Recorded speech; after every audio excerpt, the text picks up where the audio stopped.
হচ্ছে নবরাত্রির পূজা, first day of Navratri. কোন দিন কোন কালার লাকি কালার নবরাত্রির জন্য। তো আজকে পুজো করা হচ্ছে দেবী শৈলপুত্রীকে। দেবী শৈলপুত্রী রিপ্রেজেন্ট করছে নেচারকে। আজকের দিনে অরেঞ্জ অ্যান্ড ইয়েলো কালারের পোশাক পরা হয়। সেকেন্ড ডে অফ নবরাত্রি পুজো করা হয় দেবী ব্রহ্মচারীকে। এই দিন নিজের মধ্যে পিওরিটিকে আনার জন্য হোয়াইট কালার ড্রেস পরে পুজো করা অবশ্যই উচিত। তৃতীয়া মা চন্দ্রঘণ্টার পুজো আমরা করে থাকি। এই দিন যাদের ম্যারেজ প্রবলেম, ইমোশনালি সাফার করছো, হার্ট চক্রকে ঠিক করতে গ্রে কালার পোশাক পরবে।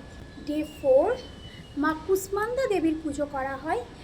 এই দিনকে যারা ভীষণ ডিপ্রেশন অ্যাংজাইটিতে ভুগছো তারা কিন্তু কমলা কালার পোশাক পরে পুজো করবে। কান্ফ মাতার পুজো হয়। এই দিন সাদার সাথে ব্রাইট কিছু মিশিয়ে তোমরা ড্রেস পরতে পারো। এই দিন বেসিক্যালি যারা অনেক দিন হেলথ ইস্যু নিয়ে ভুগছো অথবা যাদের প্রচণ্ড নজর লাগে এবং এভিল আই হিসেবেও কিন্তু এই দিন ভীষণ হেল্পফুল হবে।